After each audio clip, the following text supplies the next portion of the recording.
kulanti wacan wanaagsan dhawaadayaal markasta naga daawanaysan ku soo dhawaada wararka maanta telefishinka SBTV qodobada wararka maanta ugu doorkaroon ayaa waxa kamid ah Macalin Mahdi oo shaaca ka qaaday 4 eran oo keentay amniga Muqdisho Axmed Madoobe iyo Saciid Deni oo ku kulmaya Addis Ababa iyo qorshaha socda wararkii ugu dambeeyay ee dagaalka ka socda Suudaan booliiska Djibouti oo fuliyay howlgal lagu xiray 3,000 oo qof madaxweyne Erdogan oo ku dhawaaqay war culus qodobadaas iyo kuwa kale oo dhameystiran u diyaar garooba waa maalinimo asniina taariikhda ay ku beegan tahay 1 bisha May 2023 kun soo dhawaada qodobadaas iyo kuwa kale oo dhameystiran taliyaha qaybta guud ee booliiska gobolka Banaadir gaashaanle sare Mahdi Umar Muumin Macalin Mahdi oo ka qayb galay kulan su'aalo lagu weydiinayay isaga iyo mas'uuliyiinta gobolka Banaadir ayaa ka hadlay amniga Muqdisho Macalin Mahdi ayaa shaaca ka qaaday in isbedel weyn oo amni aatan laga dareemayo caasimadda kadib dadaalo ay sameeyeen wixii ka dambeeyay bishii Ramadaan taliyaha ayaa xusay inay yaraadeen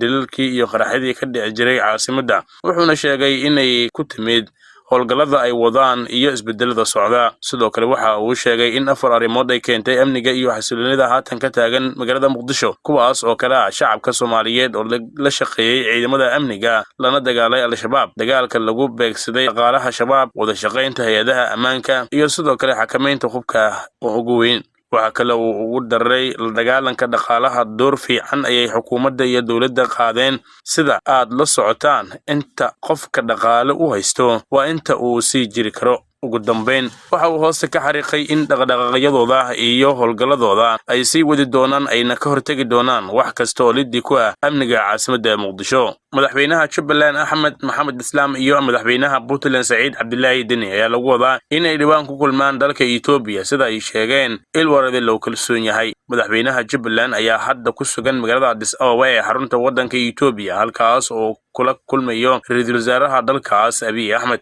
madaxweynaha Puntland ayaa isna horaanta bishan May ku wajahan Addis Ababa waxaana xog lagu kalsoon yahay sheegayaan in halkaas ay kulan gaar ah ku yeelan doonaan Saciid Deni iyo Axmed Madoobe inkastoo aan wali xog sugan laga helin ajandaha kulanka labada dhinac haddana waxaa lagu wadaa in kulankaas uu mar kale xoojiyo iskaashiga dhinaca siyaasadda ee Puntland iyo Jubbaland xiriirka labada dhinac ayaa bishii dhowaa u muuqday mid gaabiyay iyadoo uu wiiqay iskaashiga labada maamul oo mar uu muuqday kuwa aan ku kala harin go'aanada xasaasiga ah madaxweyne Saciid Deni ayaa door bil ka hor xiriirka u jiray dawladda federaalka isagoo ka careysan in aan la siin xilka ra'iisul wasaaraha shakhsiyan sidoo kale la dhaafiyay maamulka Puntland kooxaha militariga iska soo horjeeda ee Suudaan ayaa ku dhawaaqay xabad joojin cusub 3 maalmood balse ma muujin wax saansaan ah oo ay ku joojinayaan dagaalka ay ku doonayaan in ay ku qabsadaan magaalada caasimadda ee dalka Suudaan ee Khartoum ururada qaramada midoobay midowga Afrika iyo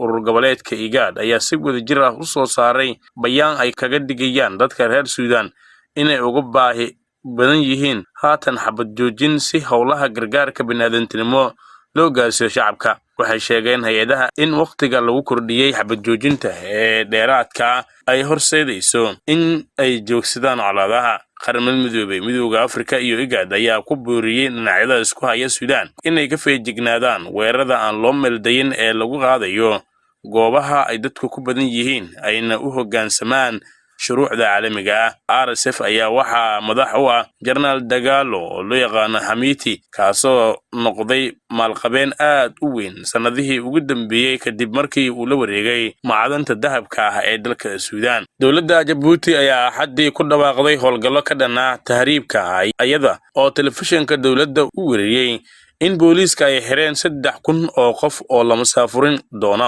wasiirka arrimaha gudaha Nuur Xasan ayaa sheegay in dalkan ku yaala geeska Afrika ay buuxiyeen qulqulka dadka ka imaanaya dalalka dariska ah iyadoo 220,000 ay si sharci darro u yimaadeen sanadkii 2022 oo kaliya Djibouti oo dadkeeda lagu qiyaaso 1 milyan ayaa ku taala marin tahriib ay u maraan muhaajiriinta ka soo cararaysa dagaalada iyo musiibooyinka isbedelka cimilada ee raadinaya nolol wanaagsan Nuux ayaa khudbad uu ka jeediyay telefishinka ku sheegay in Djibouti ay go'aansatay inay qaado tallaabo lagu ilaalinayo badqabka iyo nabadgelyada shacabka iyo inay xakamayso qulqulka muhaajiriinta dalka imaanaya waxa uu sheegay in muhaajiriinta sharci darrada ah ee ka shaqeeya qaybaha aan rasmiga ahayn la diiwaangelin doono lana siin dayn doono. madaxweynaha Turkiga Rajab Tayyip Erdogan ayaa xaddii sheegay in ciidamada sirdoonka Turkiga ay Suuriya ku dileen hogaamiyihii Daesh Abu Hussein al-Qurayshi. Erdogan ayaa sheegay in hay'adaha sirdoonka ay muddo dheer ku daba jireen Qurayshi. waxa kale oo yiri tani waa markii ugu horeysay oo aan halkan ka sheego qofkan waxa lagu soo gabagabeeyay howlgal ay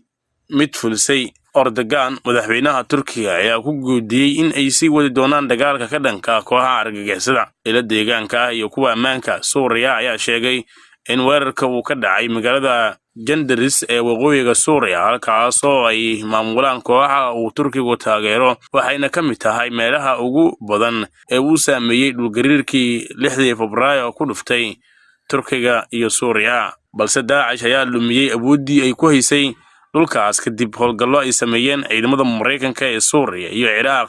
iyo sidoo kale ciidamada Suuriya oo taageerayaan Iiraan, Ruushka iyo ciidamada kala duwan. hal qof ayaa biriq ku dishay degmada Xudun ee gobolka Sool. 2 qof oo kalena ay way saameysay kuwaas oo ka wada tirsan hal qoys. dhacdadan ayaa imaanaysa iyadoo ay qaybo badan oo ka mid ah gobolka Sool ay ka curteen roobabka gu'ga ayaa inta badan waxa ay ka da'een koonfurta iyo waqooyiga bartamaha Soomaaliya waxaana saameeyay kala duwan u geysay dadka xoolo dhaqatada iyo qaybaha kala duwan ee dadka beeraleyda ah. antaas aynu ku saafmeerin warkaad kala socoteen telefishinka SBT inta warkan war lama kuma dano waxaan kaga tageynaa sida ay nabadgelyo.